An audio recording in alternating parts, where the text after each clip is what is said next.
Olá, eu sou o pastor Jefferson Hilário e vamos para mais um episódio da série Assunto em Questão. Nesta série eu faço comentários, não são estudos, sobre assuntos que me foram sugeridos em uma enquete que eu fiz. Hoje vou comentar o assunto sugerido por mais um grande amigo, o Gabriel Pedroso, lá de Brasília. Ele sugeriu o assunto graça, a graça de Deus.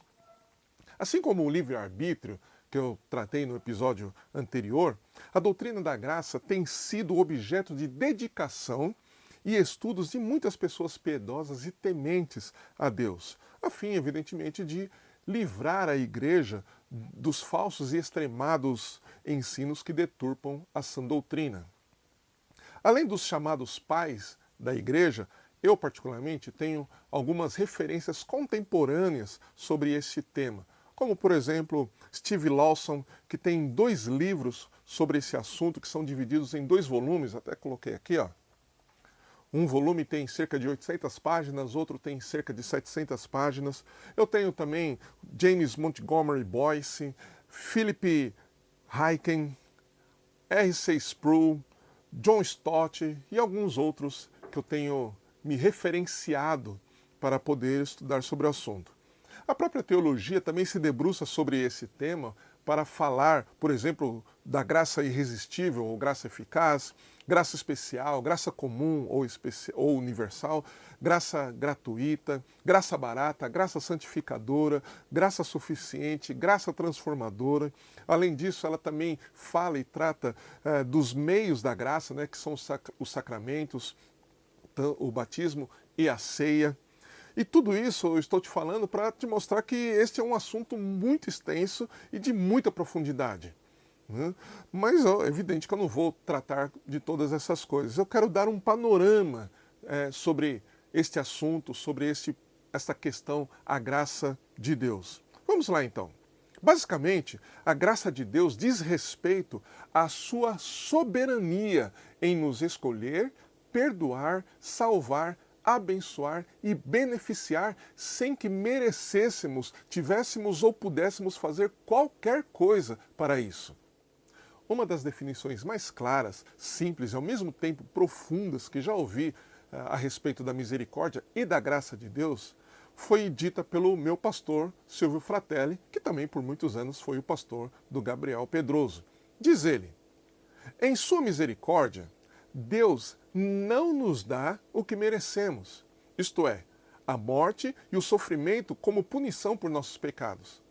Em sua graça, Deus nos dá o que não merecemos, isto é, o perdão dos nossos pecados, a salvação, a nossa regeneração, nossa justificação, nossa santificação e a comunhão com Ele e a vida eterna. É claro que a graça de Deus tem muitas outras implicações e um alcance muito além e muito mais profundo do que esses que eu estou tratando aqui. Mas por que nós precisamos da graça de Deus? A graça de Deus é necessária porque todos nós somos pecadores e por isso estamos separados de Deus. Veja o que diz Paulo lá em Romanos capítulo 3, a partir do verso 21. Mas agora a justiça de Deus se manifestou sem a lei, atestada pela lei e pelos profetas. Isto é, a justiça de Deus por meio da fé em Jesus Cristo para todos os que creem, pois não há distinção. Olha o verso 23. Porque todos pecaram e estão destituídos da glória de Deus, sendo justificados gratuitamente pela sua graça, por meio da redenção que há em Cristo Jesus, a quem Deus ofereceu como sacrifício propiciatório por meio da fé, pelo seu sangue, para a demonstração da sua justiça. Na sua paciência, Deus deixou de punir os pecados anteriormente cometidos, para a demonstração da sua justiça no tempo presente, para que ele seja justo e também justificador daquele que tem fé em Jesus. Assim, onde há motivo para orgulho? Foi excluído. Por quê? Ou por qual lei? Das obras? Não, mas pela lei da fé. Concluímos, pois, que o homem é justificado pela fé sem obras da lei. O que podemos fazer para sermos salvos? Absolutamente nada. Não há nada que nós possamos fazer que seja suficiente para satisfazer as exigências de Deus para nos reconciliarmos com Ele. Diante das nossas inabilidades e da nossa incapacidade de nos libertarmos da prisão e escuridão do pecado, a graça de Deus nos anuncia que o que nós não podemos fazer, Cristo fez por nós lá na cruz do Calvário. A enorme e impagável dívida que contraímos pelo pecado foi paga por Jesus na cruz. A condenação e a sentença da morte foram anuladas. O diabo e o pecado já não têm mais domínio sobre nós, pois o Filho nos libertou e somos verdadeiramente livres. Passamos pela porta que é o próprio Jesus e fomos transportados das trevas para a luz. Sem nossa participação, ele fez tudo e completou a obra da salvação quando na cruz ele declarou: está consumado. Por Jesus, nós fomos libertos e aceitos como filhos de Deus. Esta é a graça.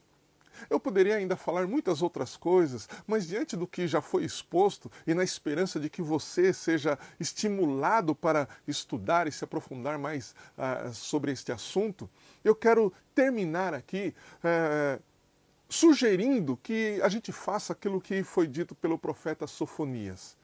Sofonias capítulo 3, nos versos 14 e 15, diz o seguinte: canta alegremente, ó filha de Sião, rejubila, ó Israel, regozija-te e exulta de todo o coração, ó filha de Jerusalém. O Senhor afastou a condenação que havia contra ti, lançou fora o teu inimigo, o rei de Israel, o Senhor está no meio de ti. Daqui por diante não temerás mal algum. Diante desse texto, eu te convido a abandonar os seus próprios esforços para conquistar qualquer coisa da parte de Deus, para ser aceito por Deus. Não abandone os seus esforços. Não há nada que você possa fazer para ser aceito por Ele. Porque Jesus já fez tudo o que é necessário. Você precisa simplesmente ou somente crer na obra de Cristo lá na cruz do Calvário, a obra que Ele realizou. Creia nesta obra, creia no seu nome, creia no poder do seu sangue, que o Espírito Santo trabalhe no seu coração, que o Espírito Santo gere esta fé salvadora no seu coração e que o próprio Espírito então te conduza em adoração e nessa alegria que Ele mesmo gera em você, como o próprio Jesus disse: eu vim para que você possa ter alegria e a alegria que eu te dou não é a alegria que o mundo te dá. Eu vim para que vocês tenham alegria e tenham alegria completa. Então que essa alegria completa, que essa alegria plena inunde e transborde no seu coração e em você, então, possa regozijar-se na graciosa e salvadora obra de Jesus. Que o Senhor te abençoe, que o Senhor te ilumine, que o Senhor faça resplandecer o seu rosto sobre ti e te dê a paz. E no próximo episódio nós vamos tratar de mais um assunto bastante polêmico. Aguarde!